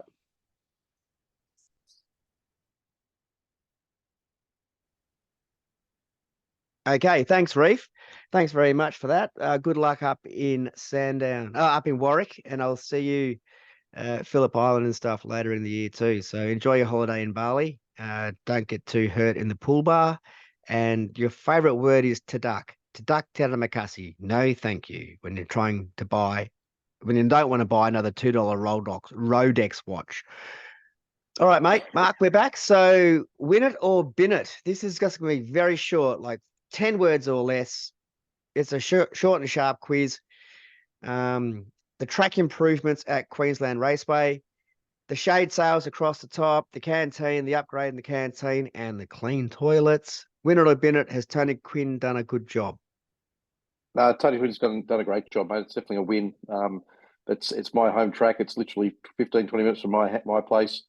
It's changed from being not a place you want to go to where around at QR now is relatively pleasant to go to. So yeah, no, win it for him, and I'm we should be applauding so more people like Tony Quinn coming into this sort of stuff and spending money. Excellent. I love your definition of 10 words. Okay. Aussie drivers in NASCAR. Are we going to become a pseudo feeder category for losing our brightest and best? This is a tough one. Part of me says, from a driver's perspective, I love it. Go and achieve your dreams. From a patriarchal Aussie point of view, same thing. Go and represent us. But do we want to lose our greatest and brightest here in the country? I think I'd rather see them here and doing some training and stuff like that, maybe. But that could be done later, I suppose. So I guess overall to win it. Okay, it's a winner. Right, cool. Also, if they do shoot off, it opens up a seat for one of the younger guys. Correct. Yeah, that's Um, exactly right. And no one's complaining about Danny Rick or Oscar in F1. So if you're looking from that point of view, I think well, they yeah, no, were it's 100%. They were back at the day. Poor Oscar, wasn't his fault. But he took down his seat. no, Okay, yeah, the but Shaheen. I just mean overall. Yeah, fair enough. All right, back onto this quickly. Shoot this through. The Shaheen family to buy supercars as the conversation up and down the lane at the moment. Is it a win it or a bin it? This is also tough. I think everybody's excited about it because they're really unhappy with the state of supercars right now. Is the Shaheen's the answer? I don't know that for certain. But it's got to be better. It's got to be better than what we've got right now. That's Cool. my thought. Yep, me too. That's a win it. They invest in motorsport heavily. They are a rich Tony Quinn. Tony Quinn's got enough. He's got 3 racetracks. Shaheen family, this is a second attempt to buy supercars. They will invest in this sport, which is what we need. Grid walks, free grid walks, as in you don't need to be a corporate. You don't need to have a team affiliation. Punters, come on down. Like QR and every Shannons Round, open grid walks are free for anybody who wants one. That's a win it for me. Big win. Yeah, it's a winner. You're right. I think from a spectator point of view, the making a reality like at a supercars event, it's never going to happen there because there's just way too many people at the event, and it just wouldn't happen. And having it at other events where lower events, it's all about track time. So having fans on the grid means you get less laps basically. So yeah, but no, I think from a fan perspective, it's a great thing. It increases fan engagement. Go for it. Love it. Okay, now back to the Super 2s and Super 3s running in the combined category on the grid because nobody owns their cars anymore. All the collectors own them all. So they've combined the 2s and 3s together to make a grid. Distinguishing the drivers on the totem, the graphic totem on the left-hand side with their car numbers. Can't you put at least the 3s and the 2s in different colors so we can discern who is in a Super 3's car and who is in a Super 2's car? Because you can't tell on track position unless you know that Job Stewart is a Super 3's guy and he's sitting in 7th spot outright in a 20-car field. You go, oh, he's actually a Super 3's guy. 100%. You're 100% right, and this goes to the ineptitude of those who are in control of whether it be supercars or Super 2 and 3 and the broadcast that they're not talking Supercars to media. fans. Supercars media. Yep. Supercars media. They are not talking, or they don't have a fan representative that they discuss stuff with. Oh, I could be wrong there. Maybe they. I actually know a bloke in the production truck. I should just ring him and tell him he'll fix it on the weekend. I'll do that tomorrow. I'll send my mate a message and just go, dude, can't you just distinguish? Yeah, I'll sort that out. Hey, if it happens this weekend, it's because I've rung my mate who's actually on Supercars Media. Yeah, well, but it just goes back to that. They're blind to the fact of their audience in a lot of regards. They think something looks fantastic, but they're not really asking the questions because they had that same problem at the start of the year with the supercars where you couldn't even read the totem pole. Newcastle with the graphics on Newcastle and the big backlash on Facebook and Twitter. Everyone lost their mind. Exactly. They fixed it. Amazingly fixed it. Oh, look, you can just fix it. It might have looked good on your high-def screen at your desk, but no good on a big screen. It didn't. It's the pub test. It didn't pass the pub test. No. Okay, next one. Calder Park down in Victoria. Calder Park is back, baby. We had stock car racing there on the weekend, and they even cut some few laps on the Thunderdome. So looks like the Jane family, Rodney's putting some coin back in, and if they keep going at the rate they're going with their plans in the future, we might have another permanent racetrack ready back for supercars. Yeah, I think personally it'll be a while before it's ready for supercars. The win here is for the dentists and the physiotherapists for the drivers, because anybody who's running that track right now is going to need to book an appointment with both of them on the Monday morning before they go racing. Like Pukekohe. That track is just as rough as guts. It's very similar to Lakeside up here. They have done some resurfacing on it though, so there are sections now that keep your fillings in your teeth. But yeah, but still more to go. There's a lot more to go there. I think I get the feeling it's kind of they're having an each way bet. They're hoping that somebody's going to come in and go, "This is a great idea. We'll give you this, this, and this," and then they'll be able to spend the money. Rather than spend the money up front and hoping it's going to happen. So anyway, but need a few million bucks. Infrastructure's already there. Just needs a polish and a resurface. Good to go. Just brush off the cobwebs and put a bit of paint down there. Pull some weeds. Yeah, and look, I mean, it's not the most exciting racetrack in the world, but from a nostalgia point of view, it'd be pretty cool to see it back in operation. I don't know whether you get supercars back there again, but it'd be certainly good to get at least state level racing. TCRs will work there. TCRs will work there. 100%. They would. Transams would love it. They'd be sliding out left, right, and centre like the old HQs. It'd be awesome. Yeah, for sure. Even put the Transams on the oval and see if they can actually handle just turning right, because we go the opposite way. We go the opposite way in Oscars than we did in NASCAR. Penalty shootouts. This one's not racing related. This is a win it or bin it for soccer in general, which is a bin it for me.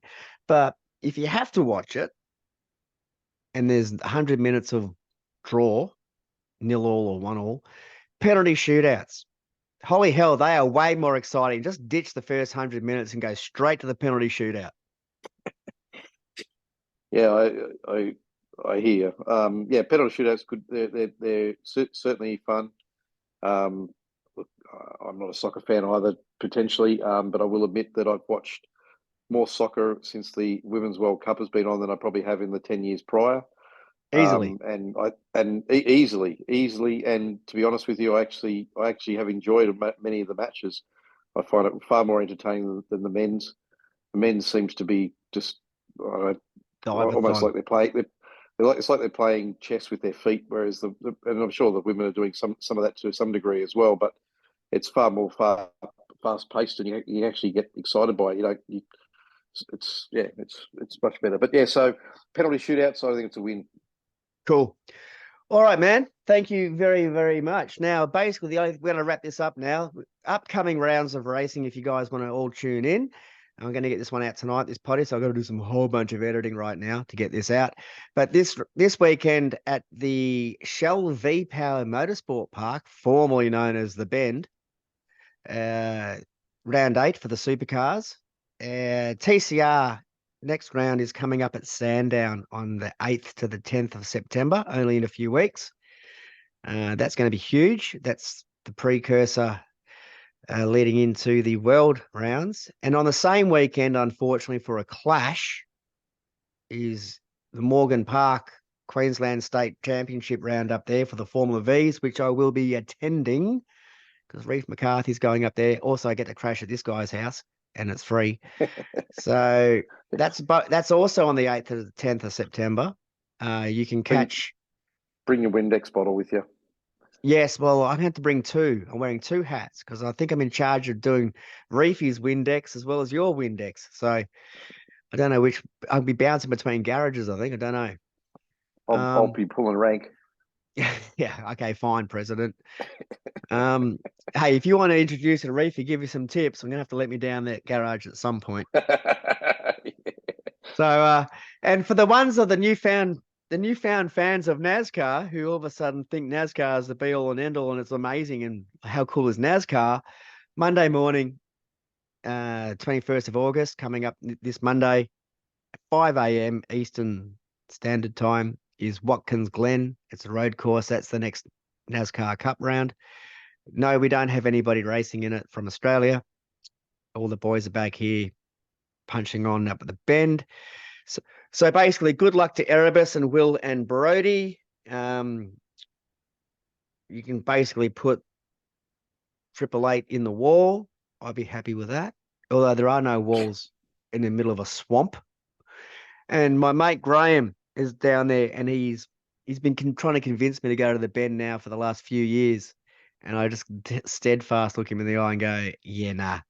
Yeah, I don't have enough beanies. And he's turned up today, and he's still pushing it even to yesterday to get in the car because I can still drive there. It's only 8 hours away.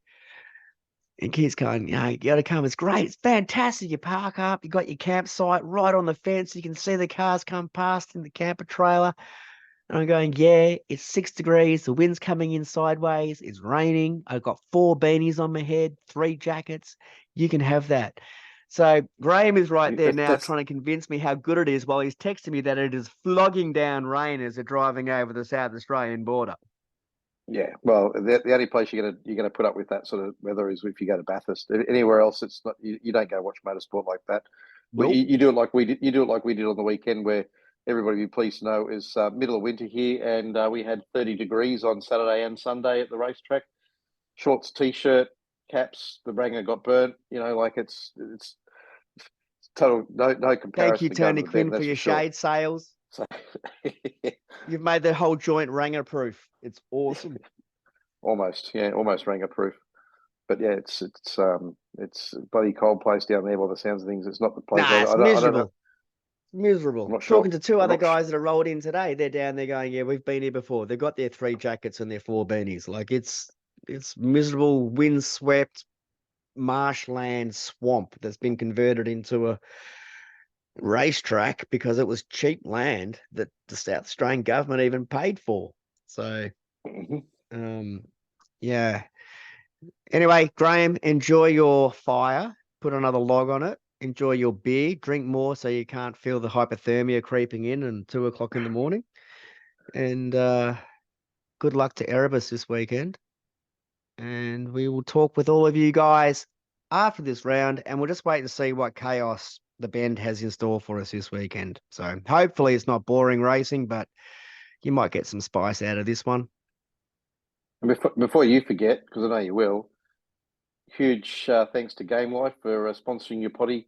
We all get to listen to your voice far too much, all due to the fact that the guys from Game Life are sponsoring you. So don't feel free to drop the sponsorship anytime you like, guys. But we don't really want to have to listen to this Ranger all the time. But thanks, Game Life, for sponsoring.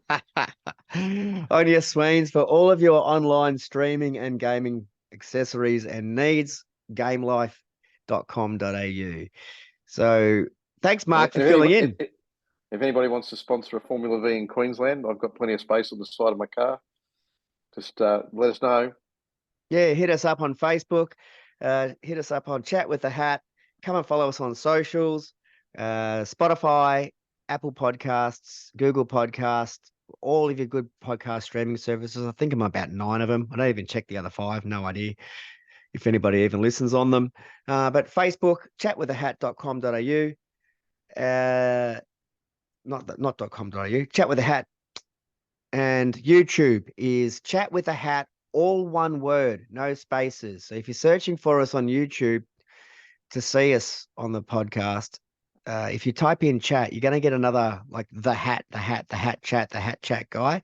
It's not me. Put it all in one word, no spacing, all lowercase, Chat with the Hat. You'll find us on YouTube as well. So you can actually watch us as opposed to listen to us. Why you would want to, I have no idea. So thank you for listening. We're off. We're out. I'm going to go. Thanks for having us. Yeah, thanks, Mark, for filling in. No Rowan, worries. you got some competition, mate. You got to eat more vegetables, otherwise, your seat might get filled. You little millennial. Eat more vegetables. Be fit. Be healthy. It is Harden silly up. season. Harden up. Fuck's sake. So, thanks, Mark, for filling in. Good chat, and I will see you in a few weeks. If we let you back in the state. Cheers, man. I know the back door.